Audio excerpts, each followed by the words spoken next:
안녕하십니까.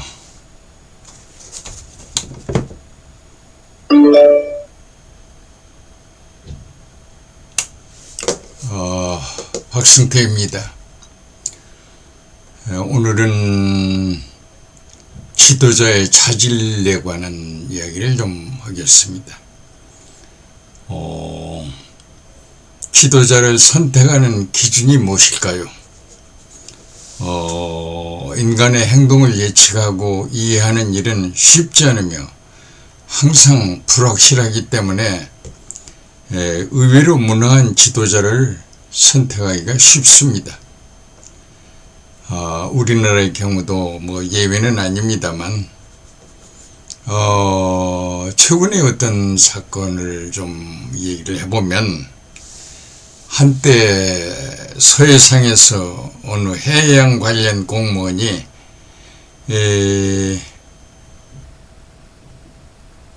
북한으로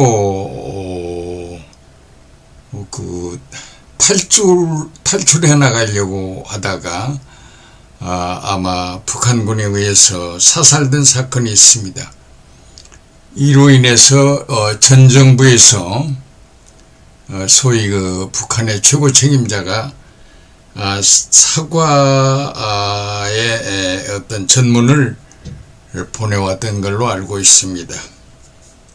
그런데 이 윤석열 정부가 들어서면서 감사원장이 앞장서서 문제를 삼았습니다. 즉 남쪽 정부에서 죽은 사실에 대해서 조작을 했다, 그런 내용인 것 같습니다. 그러면서 이제 국민 하나를 지키지 못한 정부가 정부냐, 자기 국민이 죽어가도 제대로 대처도 못한 그런 정부가 정부냐 하고 야단 법석을 떨고, 그 당시에 국방부 장관을 구속하기까지 했습니다. 그러다가 이제 지난 12월 29일 서울 한복판 이태원에서 156명의 압사 사고가 일어났습니다. 그런데 여기에 대해서는 그 어느 누구도 책임지려고 하는 것 같지는 않습니다.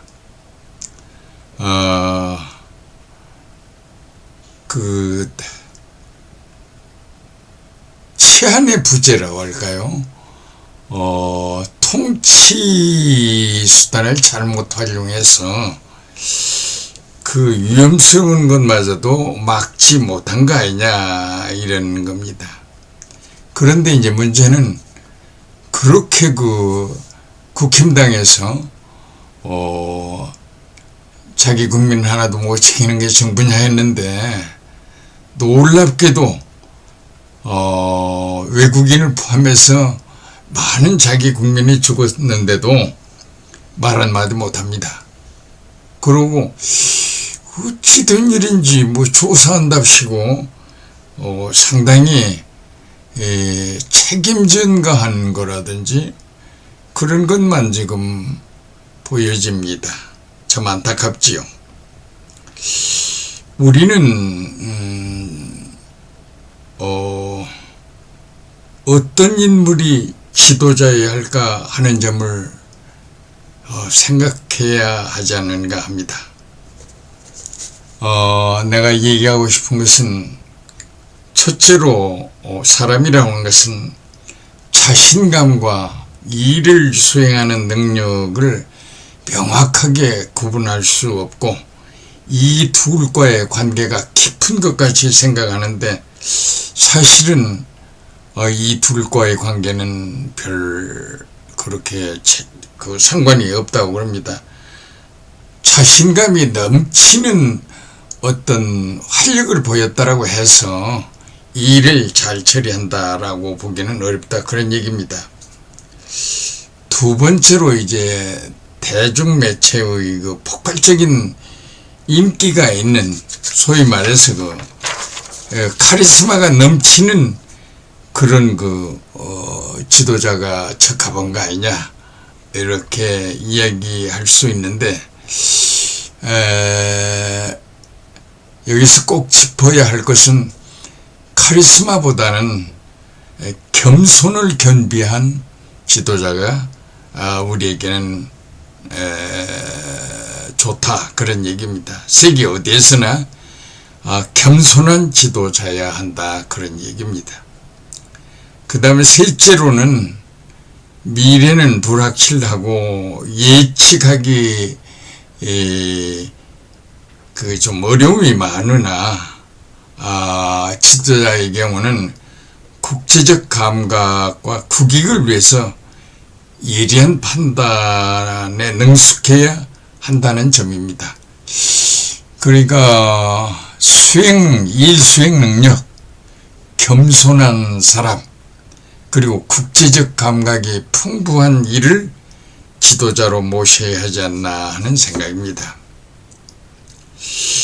우리나라의 입장을 냉철하게 돌아보면 좀 어떤 시대적이라고 할까요? 그런 특징이 조금 있습니다. 고등학교에서 비교적 우수 인력이 의대나 법대 지원을 선호하는 그런 현실입니다. 그런데 의대의 경우는 지금 세계 코로나 팬데믹으로 많은 나라에서 거의 어려움을 겪고 있고, 인류 역사상 이렇게 큰 재앙이라고 할 수 있는 걸 그렇게 많이 겪어보지는 않았는데, 그래도 의사들의 어떤 희생정신과 전문성으로 일 처리하면 정말 세계가 깜짝 놀랄 정도로 되어 있습니다.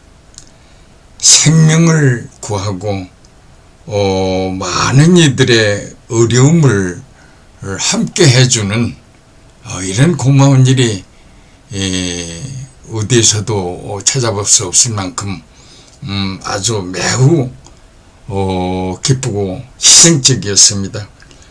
그래서 내 딴에는 이제는 이제 법대 출신인 율사들의 어떤 역할이 기대되는 바가 아닌가, 이런 생각을 했습니다. 그런데 기대와는 다르게 아주 참패한 그런 현실입니다. 서울 한복판에서 후진국형인 압사 사고가 일어났다라고 하는 것은 정말로 국격이 바닥에 떨어지는 일이며, 차후에 많은 희생, 즉 이런 나라의 물건을 믿어줄 수가 있겠느냐, 이런 거라든지, 우선 관광객 문제도 누가 그런데 그런 후진국형의 압사로 100한 5, 60명 가까이 이렇게 많은 사람들이 희생됐는데 올 수가 있겠습니까? 이런 걱정스러움이 굉장히 밀려오는데 깨끗하게 해결되리라고 생각하지는 않습니다. 그래서 많은 이들이 서울의 한복판에서 대통령 퇴진이라는 시위를 벌이고 있는 걸로 알고 있습니다. 그래서 그 시위하는 과정에서 노래꾼의 그 뱃노래 가락은 정말로 우리의 정과 한이 얽혀있는 그 자조 섞인 그 리듬을 잘 살려서 노래하는 것을 들었습니다. 내용인즉 그렇게 어려운 것도 아니고 부르기 까다로운 것도 아닙니다. 어이야디야 어이야디야 뱃놀이 가잔다. 가자 어서 가자. 민중 평화 세상으로 세종대로에 다 모여서 촛불을 들어라. 어이야디야 어이야디야 뱃놀이 가잔다. 윤석열은 열불나고 천불난 사람들은 선제 타격 촛불 들고 맞불 놓으러 갑시다. 어이야디야 어이야디야 뱃놀이 가잔다. 남산의 푸른 솔은 대한의 기상이요, 세종대로 백만 촛불은 깨어있는 시민의 기상일세. 어이야디야 어이야디야 뱃놀이 가잔다. 용산 집무실 안방에서 헛소리 잘하더니 비행기 타고 외국 가서 욕설도 잘하더라. 어이야디야 어이야디야 뱃놀이 가잔다.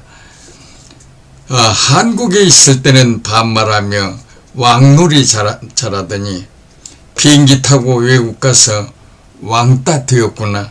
어이야디야 어이야디야 뱃놀이 가잔다. 이렇게 지금 한 반절 노래 가사를 읽어봤습니다만 계속됩니다. 그러면서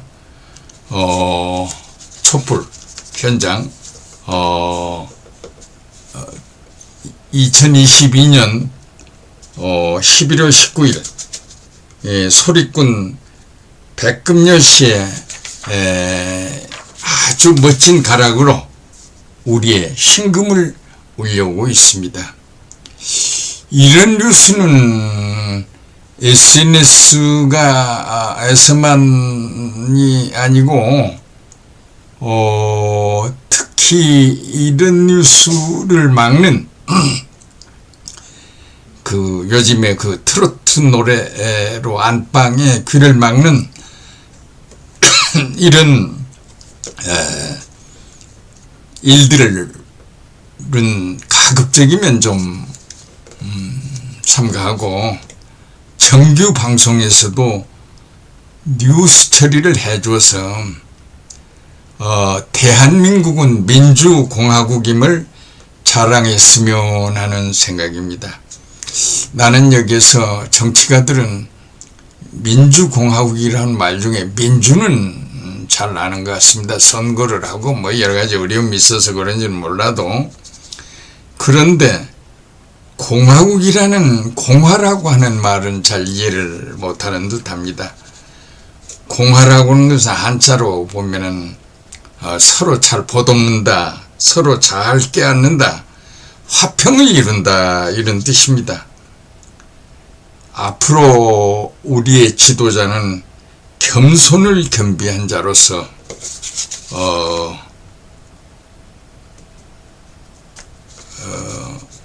세 가지 점을 좀 강조하는데, 갓 컴플렉스에 벗어나고, 그리고 소위 인디안 사고라고 하는 것을 하지 말고, 세 번째로 국제적 감각을 풍분히 발휘할 수 있는 그런 분이 지도자가 되는 날이 하루속히 오기를 간절히 기대해 봅니다. 감사합니다.